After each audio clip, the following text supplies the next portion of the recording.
Okay, the next section of our class is over force and Newton's laws of motion. We're going to use some of the principles that we learned when we learned about speed and acceleration and everything.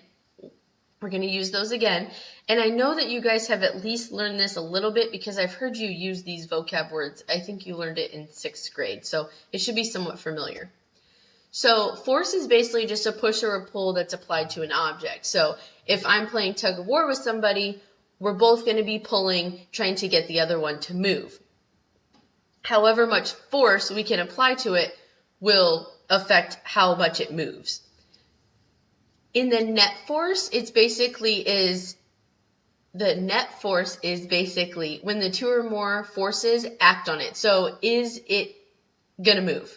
If we're both pulling on the rope, the amount of force that we apply, we can figure out if it's a balanced, unbalanced, or combined force. We do that by calculating the net force. So in balanced forces, they're equal. So we're both pulling on the rope and nothing's happening. We're totally standing still. We are both of equal strength. If the rope moves, that means that we have an unbalanced force. So one person is stronger than the other, and it's going to be pulled in one direction. There is also a combined force when we can add the two together. So instead of it being in opposition, we're actually both trying to achieve the same goal. So if I want to move my couch around my living room, I'm not strong enough to do it. I'll ask my husband to help me, and we will both push the couch together. And those two forces combine, we add them together mathematically. So something that is going to oppose motion is going to be friction.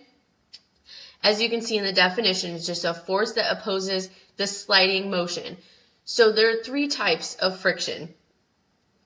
One is static friction, and static means not moving. So there's 2 surfaces that are touching, but they're keeping the object at rest. They're making it stay still. So this is like what's keeping your couch in place. Your floor is not so slippery that your couch can just be moved around all over the place. Obviously that is possible, but if it's moving, then we're getting into kinetic friction, and I know that you all know what kinetic is. So there could also be sliding friction. This is when 2 objects are sliding past one another. So like sledding down a hill. As you're sledding down that hill, you have sliding friction because the sled and the snow are sliding past each other instead of keeping you static or still. There is also rolling motion. So this could be, your sled gets a little out of control and you end up rolling down the hill instead. But this is basically just between the 2 surfaces, the one that's rolling and the one that the object is rolling on, like a skateboard moving on the ground or tires moving on the ground in a car or something like that. This is just a picture of what each of them look like. So static friction, there's no motion. There's a force being applied, but the static friction, the thing that's keeping it in place on the bottom, is stopping it from moving.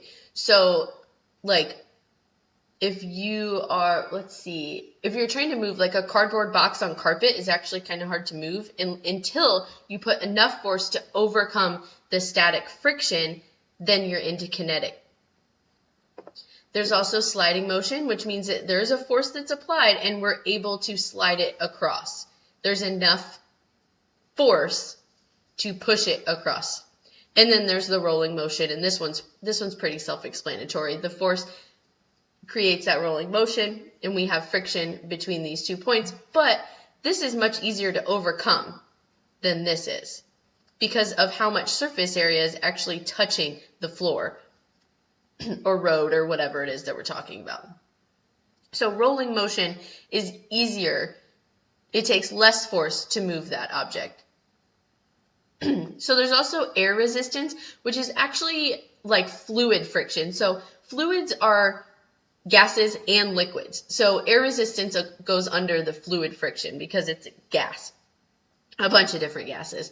So this is a friction-like force, and it opposes motion of objects through the air. So as you are skydiving, you can feel the air pushing up on you. Or Another way is you're riding a bike and you're going really fast, but you can feel the force of the air that's pushing on you because air does have mass. This depends on the speed, the size, and the shape of the object. So something like a coin, if I were to drop that, it would push through the air resistance because it doesn't have that much surface area. But if you drop a piece of paper, there's a lot more surface area for the air to push up on, and it's not going to fall as easily as a coin would, which you will actually see in a video that's coming up here. So now we're going to get into Newton's laws now that we've learned about what force is. Newton's first law of motion, this is the law of inertia, and I know I've heard you guys use this vocab word specifically before. Inertia is just the tendency to resist change. So the first law basically tells us something in motion wants to stay in motion, and something at rest wants to stay at rest. If a ball is sitting on the ground, like in this picture, it wants to stay that way. And you have to apply some force with your foot or your hand or whatever it is that you're doing to be able to move that ball, which creates an unbalanced force. When the object is in motion, it would like to stay that way, but something's going to act against it. Air resistance is going to act against this ball, and then obviously once it hits a net, it's going to create that resistance as well. So, something in motion wants to stay that way. Something at rest wants to stay that way. This is also a rule that my friends and I have applied to our lives, basically, that if I'm asleep, I want to stay asleep. And if I'm awake, I want to stay awake. So I end up staying up really late. But I have to apply some force of will to be able to make myself go to sleep or wake up. It's tough. I know you guys can understand. So Newton's second law of motion is that the net force acting on an object causes the object to accelerate. So basically, force equals the mass times the acceleration. Oh, there's that acceleration.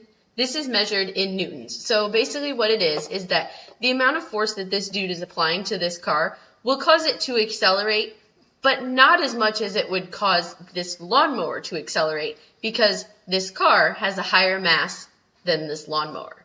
So we take the force, to get the force, we take the mass and we multiply it by the acceleration. Obviously, you can flip your equation around to be able to get the mass. Like if I was trying to find mass, I would take force and divide it by acceleration.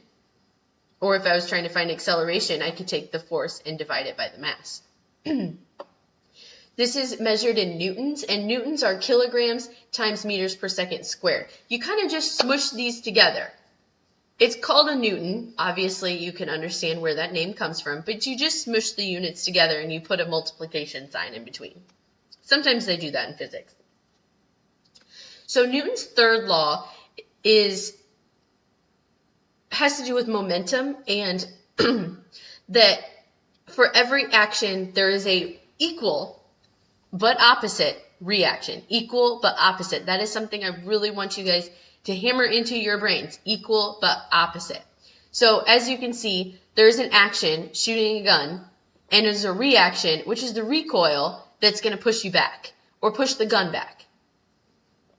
So momentum is just a property of a moving object that is basically just using the mass and the velocity. So this is kind of similar to force because in force we take mass times acceleration, but in this we're just looking simply at that movement at that time.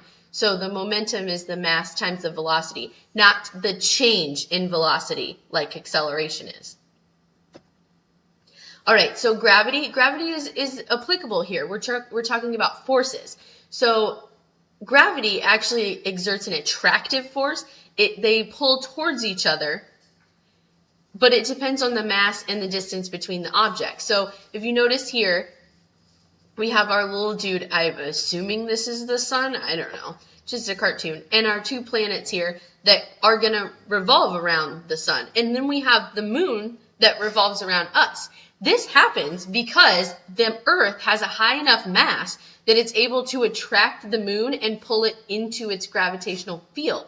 And it ends up that the moon ends up rotating around it because it is trying to get away, but it can't because the Earth's pull is too strong.